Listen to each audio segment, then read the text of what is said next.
Since the turn of the 21st century, Nottingham Forest have been locked out of the top flight of English football, seemingly unable to return to the promised land of the Premier League and go in search of trophies just like they used to. When Brian Clough was in charge of Forest, the club were in the best shape they've ever been, winning league titles and European honours, something that's just a distant memory for supporters right now. This season we've seen Forest try and walk before they can run with Mark Warburton's expansive passing game, before giving the former Rangers boss the boot and bringing in the pragmatic HITC to steady the ship. Forest still look a long way off promotion, but whereabouts would they be if they had been able to keep a hold of their best players? Using anyone that's been at Forest, even just on loan, and is still playing today, we've put together what we consider to be Nottingham Forest's best 11 right now. Would they be back in the top flight with this team? In goal we've got Carl Darlow. An academy graduate to kick things off, Carl Darlow has gone from Nottingham Forest to Premier League goalkeeper, although he's currently occupying the Newcastle bench as Rafa Benitez' backup.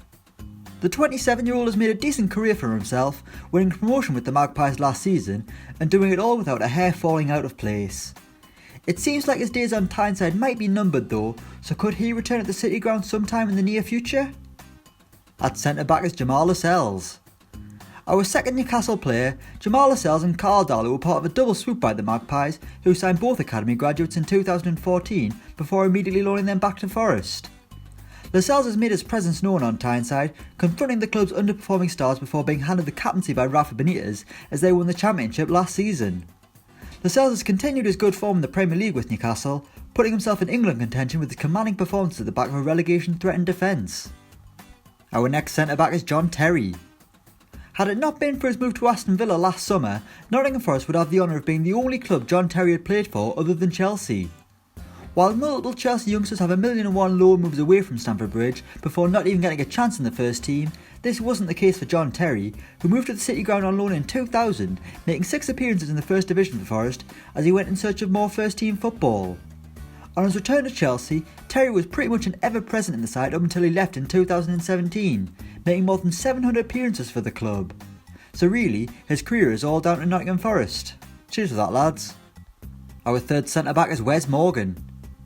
When Wes Morgan swapped Nottingham Forest for Leicester City in 2012, it looked like a bit of a sideways move, with the Foxes paying about £1,000,000 for the Jamaican centre-half.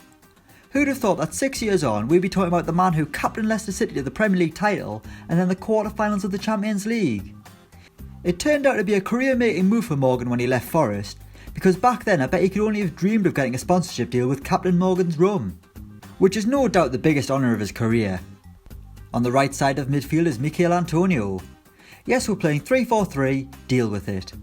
Michail Antonio's rise through the divisions has been well documented, but his spell at Nottingham Forest was one of the most important of his career, as it gave him the platform to complete his journey from non-league to Premier League.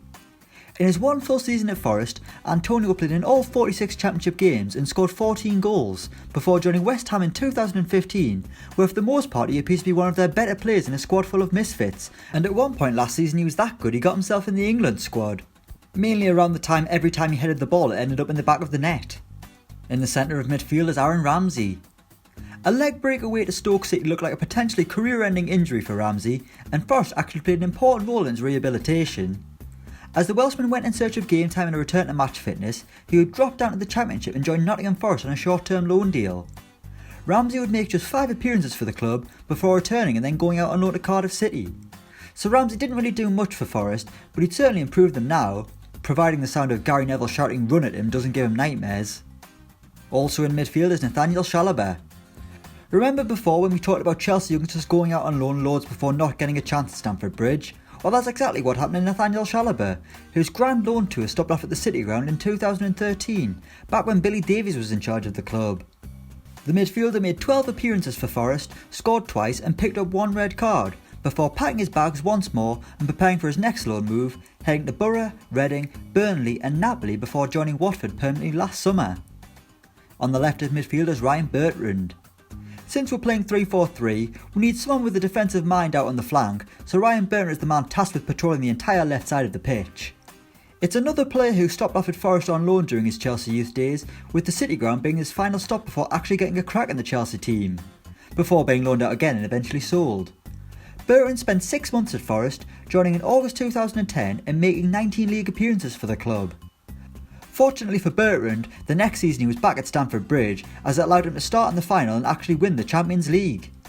Again, another player who really owes everything to Nottingham Forest.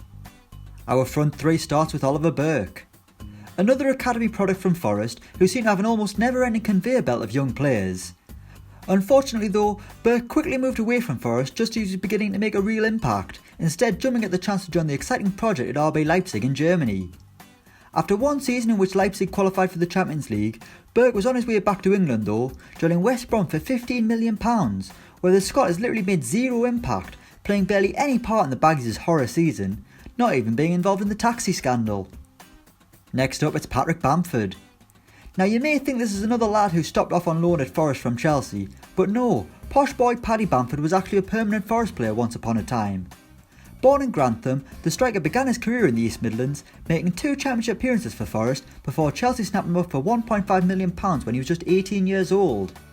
What followed was 6 loan spells and 0 minutes in a Chelsea shirt before signing for Middlesbrough for £5.5 million just over a year ago. A man who really knows how to score goals in the Championship, Forest would benefit from having him in their team right now. And finally, it's Britt Assombalonga. Speaking of Middlesbrough strikers who Forest could do with right now, that brings us to Britt Assombalonga, who left the City ground last summer for £15 million as Borough threw some money about to try and return to the Premier League at the first time of asking, which isn't quite going as planned, with Borough lingering near the playoff positions at the minute. Assombalonga's time at Forest was disrupted due to injuries, but in 65 championship appearances he scored 30 goals, with his final 2 strikes in red saving the club from relegation to League One last season.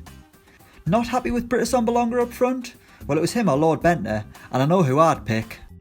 So that's Nottingham Forest 11 if they kept their best players. Let us know what you think in the comments below. Thanks for watching and don't forget to like, share and subscribe.